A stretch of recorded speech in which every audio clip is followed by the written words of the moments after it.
Apparently there's a benefit to being grateful. There's a new study out that shows that kids who are grateful live better lives. I'm grateful that I have my job. Me too. So when you hear that kind of thing, do you just want to say, duh? Researchers actually linked gratefulness to lack of depression, school performance, and overall happiness. Fox 13's Tom Dees went in search of proof of this theory, and what he found was a real-life rags to riches story. Tom is in the studio now with more, and I guarantee you're going to like this story. Hey, Tom. Merle, true. How grateful you are for what you have makes a huge difference in life. I recently met a North Mississippi man who grew up with a grateful attitude towards life, even though he was raised in what was then the poorest place in the country. That attitude not only helped him survive, it helped him succeed. The music he plays on the way to his old home tells it like it is. You don't know Dennis Turner's story. Dennis's thoughts on kids these days and how he feels about their gratefulness or lack thereof may not sit well with some folks. I think the kids these days, they're privileged to have a lot of things, and they're privileged to, they don't have to work as hard to accomplish anything. They're so used to things being handed to them. I think it makes them a little weak. For the most part, they're not as strong-willed as we were. To understand that statement, you have to know where Dennis comes from.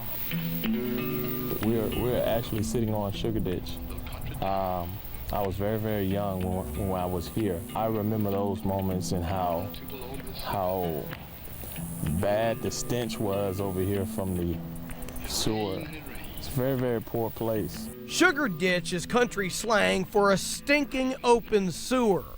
Dennis grew up in his shack in the Tunica slum of Sugar Ditch. At one time, it was called the poorest place in the United States. Dennis grew up with no running water, no air conditioning, and no indoor toilet.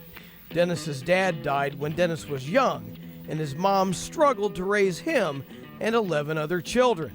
She was, at times, all he had. Her love and her provisions, the things that she tried to provide for us, I was thankful for that, and I was very grateful. And I saw how hard she worked to make sure that we had at least what we needed. And even though that was hard sometimes, but I was very thankful for her. The place Dennis grew up in was so bad, nobody ever took any pictures of it. Nobody wanted to remember it, and nobody wanted to admit that it existed. When it got national attention, the city of Tunica bulldozed it in the mid-'80s. Still, Dennis says he was grateful for what he had. Dennis was 10 years old before he got his first birthday present. My mom was able to go down to a drugstore. It was called Quality Drugs right across the way. And she was able to buy me a watch. And as far as I can remember, that was my first birthday present I could remember. And I promise you, I cherish that watch like nobody's business.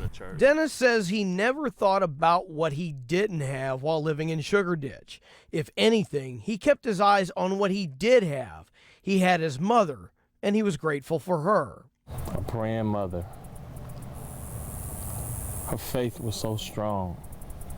A lot of times I drew from her faith, and her example was tremendous.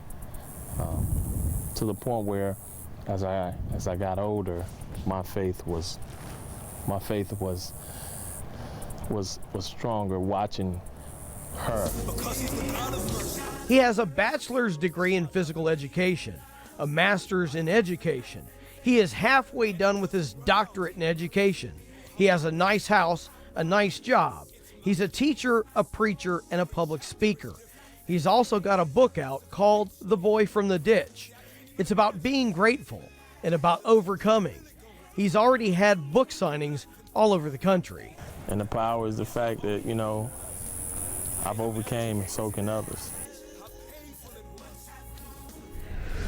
Now, for a link to the study on how being grateful can change a child's life, log on to myfoxmemphis.com. And while you are there, you can also find a link to Dennis's book and where his book signings are. And you've read the book, right? I've read about half of the book. I made it about Wow. halfway through. I read a little, cry a little, read a little, cry a Yeah, little. you know, all of us, Daryl and I do a lot of mouthing contests. Yeah. I usually win. Yeah, I always win. But honestly, we were talking about how when we were growing up, you know, Mom and Dad would say, we'd say, well, we don't have this, or I want. Yeah. They'd say, you just better be glad you have you what you don't feel have. like- But now I don't think children know which to choose from. No, they don't. They have so much.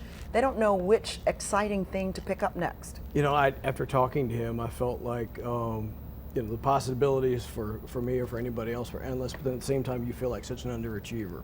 No kidding. Talking to him, No absolutely. kidding. It's Wow. humbling. Great story. Thank you, Tom. Nice work, Tom.